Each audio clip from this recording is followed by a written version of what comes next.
hacemos unas reflexiones para entrar a leer el tomo 4, titulado Cosas de Larraga hasta 1600.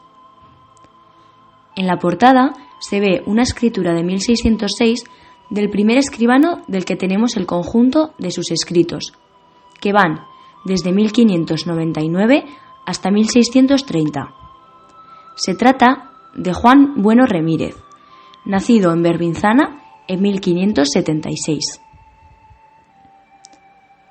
Lo que hace destacable este escrito es que quien realmente lo realiza no es el notario, sino el maestro, Bartolomé Gargallo, que es quien firma el contrato para ser maestro del pueblo durante 3 años. Vean la calidad de esta caligrafía de hace más de 400 años. En la contraportada pueden ver una imagen extraña. Es un conjunto de pedazos de baldosas de colores. No es la figura de nada concreto, pero da la impresión de que se ve algo.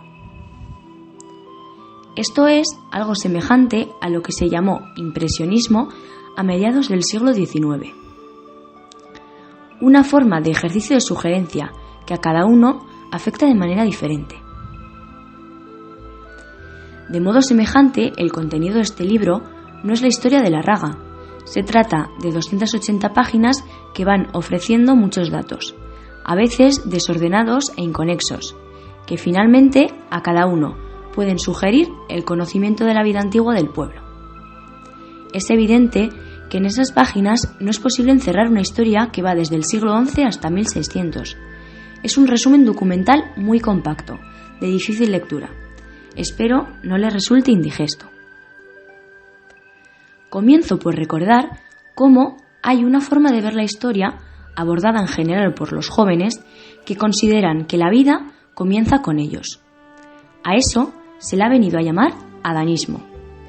Para facilitar la comprensión de nuestros orígenes, hacemos lo siguiente. Encuadren el tema en sus raíces. Vamos a hablar en este acto del conjunto de pueblos que rodean a Berbinzana y Larraga, o sea, de 10 pueblos del centro de Navarra. Teniendo en cuenta que la documentación escrita de esos 10 pueblos se inicia en el siglo XI y la seguridad de que antes estaban plenamente vivos desde la época romana, el primer milenio es para nosotros técnicamente prehistoria.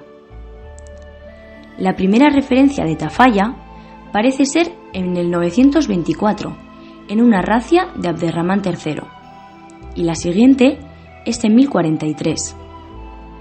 El resto de pueblos, comenzando por Berbinzana y Larraga, son citados en 1052, y el resto poco después de esa fecha. Es conocido que procedemos de una cultura dominante que se impuso algo antes de la nuestra.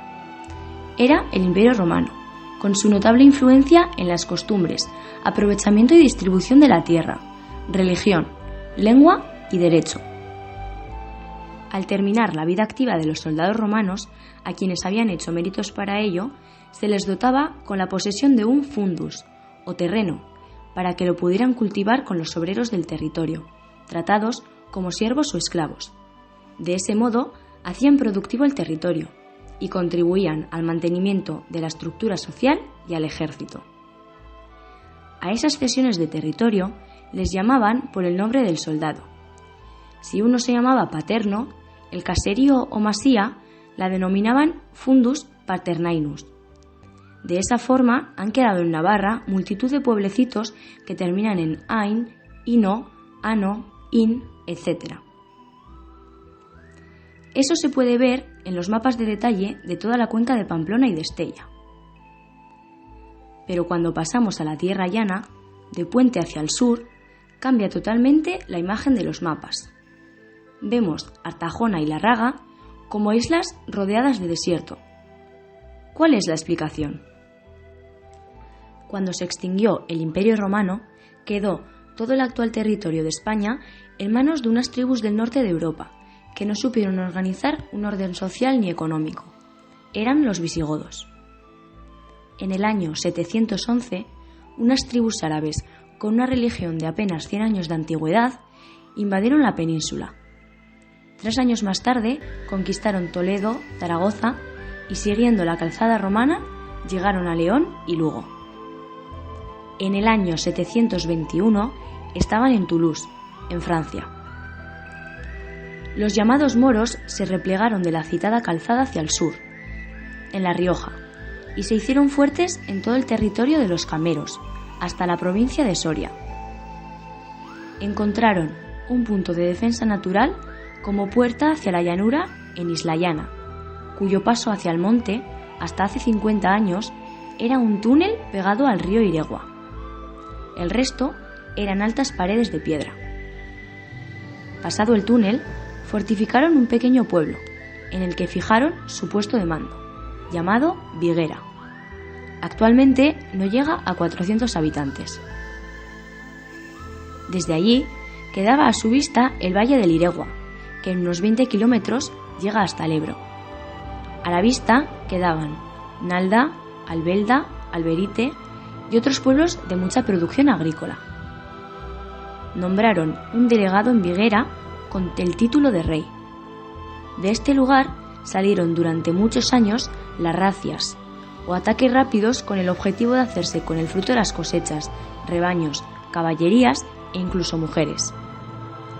Estos ataques eran habituales y durante muchos años se repetían periódicamente. Esta es la razón por la que los caseríos que ocupaban los alrededores de nuestros pueblos se fueron replegando hacia los cascos urbanos mejor defendidos, quedando poco a poco despoblados. En primer término, los habitantes, escarmentados por varios ataques o testigos de los sufridos por sus vecinos, alojaban a sus mujeres e hijos en el pueblo. Tras otros sucesos, se retiraban también los hombres, quedando en el caserío, que podían ser una docena de casas, 2 o 3 habitantes permanentes, al cuidado de los bueyes y de algunas ovejas. En la imagen vemos un ejemplo de restos de un poblado de otra zona, que todavía hoy se mantienen con el nombre de Corral de Calvo. En este caso, ha perdurado el nombre de corral y no de titular de su iglesia. Tenía una capilla minúscula de unos 12 metros cuadrados. Por ser estos terrenos muy extensos, los núcleos de población se fueron abandonando cuanto más lejos estaban de los pueblos principales. La razón es el mantenimiento de los ganados y en particular los bueyes, lo más cerca posible de sus pastos y terrenos de labor. La ocupación árabe de la Sierra de Urbión fue inmediata y haciéndose fuertes, en ella castigaron al Valle del Ebro y llanuras de Navarra. Tenían una base de operaciones, como hemos dicho, en el reino de Viguera. En el año 755 fue atacado y conquistado por Alfonso I de Asturias. 4 años más tarde lo tomó de nuevo Abderramán I y así siguió siendo la Sierra de Cameros base de operaciones por más de 150 años. Muy próximo a Viguera había un alto llamado Clavijo, que en el año 844 fue arrebatado a los moros por Ramiro de Asturias, asistido, como cuenta la leyenda, por el apóstol Santiago. El inicial reino de Navarra se hizo con Viguera y el rey Sancho Garcés I designó a su segundo hijo, García Sánchez, como rey de Viguera entre el año 970 y el 1005. A continuación, ya pasó a ser capital del reino Nájera, conquistado en alianza con el rey de León en 918. En el 1044 se comienza la construcción del monasterio real de Nájera y el rey comienza la repoblación de tierras del interior del reino, promoviendo en 1052, entre otras, la repoblación de Berbinzana. Habíamos visto cómo había quedado el mapa casi borrado, pero con base en varios indicios veamos cómo pudo ser en realidad. Los pueblos que tratamos son los que limitan con Berbinzana y La Raga. En total son 10. Vamos a fijarnos en los datos publicados de las ermitas de estos pueblos, como dato cierto de poblamientos antiguos. En Artajona, 3. Santa María Zuría, San Bartolomé y Jerusalén.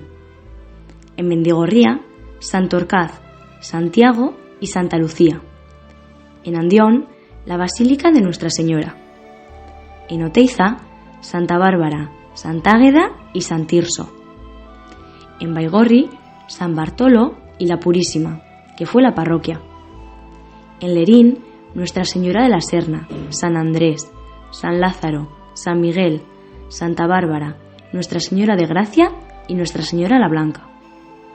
En Miranda, la Ermita del Ángel de la Guardia, San Gregorio, San Pedro, Santa María Magdalena, Begalijo, San Juan Bautista y Nuestra Señora del Castillo. En Tafalla, Santa Lucía, San Cristóbal, Santa Marina, San Gregorio y San José. En Berbinzana se mencionan Santa Eufemia y San Pedro, que estuvo en el casco urbano y llegó a ser parroquia. Y ya comenzamos a ver el mapa de la Raga. Las ermitas que conocemos en la Raga a la parte izquierda del río se hallaban más lejos de la población, pues el río era una dificultad muy grande para la comunicación. Veamos el mapa. El río, semejante a un ser vivo, varía su cauce y presenta diverso aspecto y oportunidades, que los vecinos han podido aprovechar con los medios técnicos que han ido consiguiendo. Lo más antiguo probablemente será el paso de la Cañada, debajo del puente actual. Este era el paso de ganado de la Cañada, por donde pasaban los rebaños camino de la Sierra de Andía. Al menos 2 pasos anuales de miles de ovejas. La época de transhumancia de la Mesta iba desde San Juan hasta San Miguel, y el paso del ganado se realizaba cuando el río lo permitía. Desde los primeros datos conocidos, en 1136, Artajona comenzó la construcción de su molino en la Raga, hoy fuera de nuestro término. Ya antes tenía el rey los molinos de Campo la Rueda, y otro en la entrada de la Recueja, junto con el puente más antiguo conocido. A ambos los llevó una riada en 1529. Poco más abajo se construyó el que llamábamos el Puente Viejo o Fuente de Catalina. Poco más arriba se instaló una barca por ser el puente inseguro y con largos periodos en mal estado. Cuando se hundió en 1675 estuvo 25 años inservible y en 1700 se hizo el actual puente. De antiguo hubo otra barca debajo de San Guillén, atendida por el ventero. Hemos visto pasar los toros que iban a San Fermín cruzar por el agua. Sospecho que habría alguna barca en la antigüedad, de que haya quedado el nombre de naveo. Las ermitas a la izquierda del río eran Santo Domingo, San Esteban, San Blas, Cebror y San Guillén. En la parte derecha conocemos San Lorente, San Gil y San Marcos. Poco documentado, pero aún recordado como topónimo, San Equitatis, y con una sola referencia San Lázaro, que no sé dónde podría estar. A esto podemos añadir las parroquias que hubo en los pueblos, en Berbinzana, San Pedro y Santa María, y en la Raga, Santa María, San Miguel y San Andrés. Hay otra ermita posible, que sería la de San Juan, que ha dejado el testimonio de la fiesta del Arco de San Juan, documentado en el Fuero de Novenera, y el recuerdo personal recogido de las gentes del siglo XIX, en el que se narra que se iba con la banda de música hasta la fuente cerrada al amanecer del día de San Juan. Existen otros recuerdos de poblamiento en forma de caseríos o poco más que han dejado su nombre en los términos: Arzambrisky, Ventavieja, Marquiñena, y 3 que aparecen como vecinos en las listas de 1330, Martín Izquierdo, Pascual Chico y Sancho Martín. Comparemos estas 2 páginas, de la ausencia actual de vecinos al poblamiento cierto que hubo en la Edad Media. A esto debemos añadir que apenas se ha hecho trabajo de campo e investigación local, valiéndonos de fotografía aérea y pequeñas prospecciones en los términos, observando la posición de los cerros con restos de edificaciones y los caminos antiguos.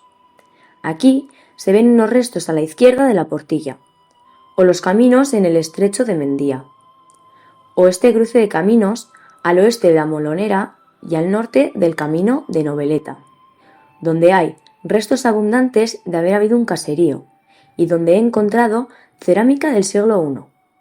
Es evidente que esos caminos se hicieron para algo. Visto el poblamiento en las imágenes anteriores, ahora vamos a ver los datos que nos aporta el meritorio estudio de don Juan Carrasco Pérez, publicado hace 50 años. En él se detalla el listado de vecinos de nuestros pueblos a mediados del siglo XIV. Contiene este trabajo los listados de vecinos o fuegos de casi toda Navarra de los años 1330, 1350 y 1366. Vemos los de nuestros pueblos, excepto de Mendigorría, de 1330. El más poblado, Artajona, y el más pequeño, Baigorri. En esta tabla he calculado los habitantes, estimando la media por vecino de 5,5. Es una estimación común de los autores para esa época. Añadidos los datos de 1350, observamos una merma muy notable de población, un 61,4%. La razón está en el padecimiento de la peste negra en toda Europa.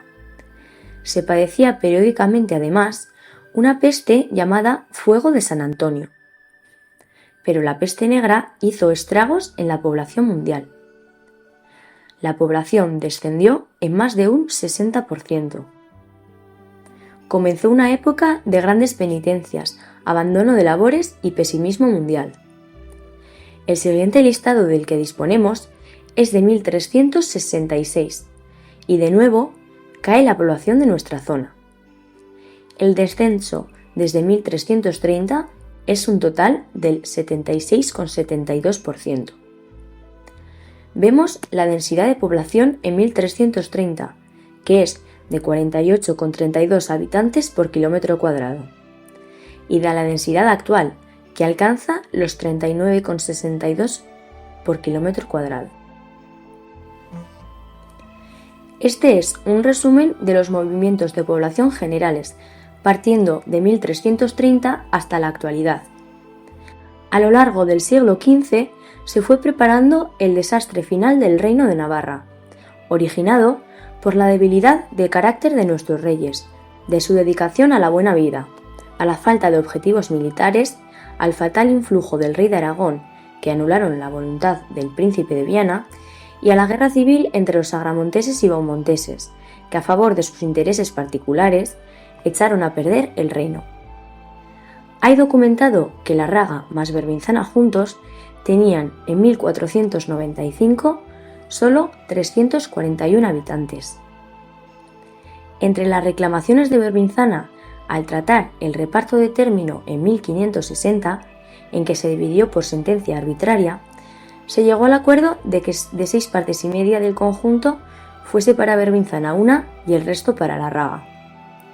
No estuvieron nunca conformes nuestros vecinos, y parece que con las mediciones actuales tenían razón, y les hubieran correspondido 13,87 kilómetros cuadrados, salvo el párrafo en que dice, teniendo respeto a la bondad de la tierra y a lo que no fuere tal. Afirmaba Berbinzana que hubo error en la medida. Después del año 1565, los mismos árbitros hicieron declaración de las dudas de que en la dicha aprobada sentencia hubo, y por lo que les costó declararon, que hubo error en la medida y amojonamiento como en la realidad de verdad, lo hay y muy grande en agravio. Aunque se hizo alguna modificación con los métodos actuales y sin salvedad de la bondad de la tierra, pudieron salir perjudicados. Berbinzana quedó con escasos habitantes. El alcalde de Berbinzana había sido nombrado desde el principio por el abad de Nájera, y el cargo vitalicio. A partir de la unión, era el alcalde como un concejal del alcalde de Larraga. También Larraga estaba con población disminuida, y con buen criterio intentaron ahorrar en gastos de gestión. En 1396 hicieron un convenio para tener una administración común con fiscalidad independiente. Eran malos tiempos, y en 1403 no había nada que secar. El rey perdonó a Larraga 33 florines de oro en cada cuartel durante un año, considerando la gran pobreza y mortandad y la esterilidad de los tiempos. El mismo año perdonó la mitad de los cuarteles porque no han cosechado nada por la sequía y por los gastos soportados en la reparación del castillo. En 1416, Carlos III, considerando la despoblación de Vervinzana a causa de la mortandad, quiere ayudar a la repoblación y los libera de la pecha para 85 años. En 1473, la gobernadora de Navarra, princesa Leonor, anuló el privilegio de los 85 años y sometió a Vervinzana al pago de impuestos. Ya hemos visto antes que entre ambos pueblos contaban en 1495 con solo 341 habitantes. En ese tiempo, la guerra civil se hizo insoportable. En 1507, el 22 de marzo, comenzaron a apretar más y más el cerco de la Raga, sitiada por un cuerpo de ejército destacado del grueso de sus tropas. Reunidas las tropas ante los muros de la plaza, en número de 8.000 infantes y 600 lanceros, se lanzaron a un feroz asalto. Participó en la lucha Juan de Labrit y su cuñado César Borgia. El siglo XVI, con más documentación, lo podéis ver en este tomo. Apéndices. Se trata de 3 temas que superan el ámbito temporal de este tomo. Proceso decimarum. Es la lucha económica entre el monasterio de Monte Aragón y más tarde San Juan de la Peña, patronos de la iglesia de la Raga, contra la de Vervinzana y su principal, Santa María de Nájera, por los derechos de los diezmos y primicias. Un proceso de más de 300 años. Almarios y capellanías. Recojo aquí 5 escrituras de fundación de capellanías entre 1587 y 1614. Las 2 primeras de 2 señoras de apellido Marañón y las otras 3 de los Fernández, familia muy numerosa e influyente en ese tiempo. Destaca la de don Pascual Fernández, clérigo muerto en las Indias, del cual ya hemos escrito en otros libros. Por último va la relación de tenentes, alcaides y tenientes del castillo, que he ido recogiendo hasta ahora, que son 88 entre 1127 y 1804. En posteriores lecturas, alguien podrá completar o rectificar esos datos. Para finalizar, agradezco expresamente su colaboración a los aquí citados y a otros muchos que me han facilitado fotografías y hecho indicaciones positivas. Finalmente, quiero recordar a Pablo Fernández Maraño por su colaboración especial y permiso para disponer de este dibujo. Gracias.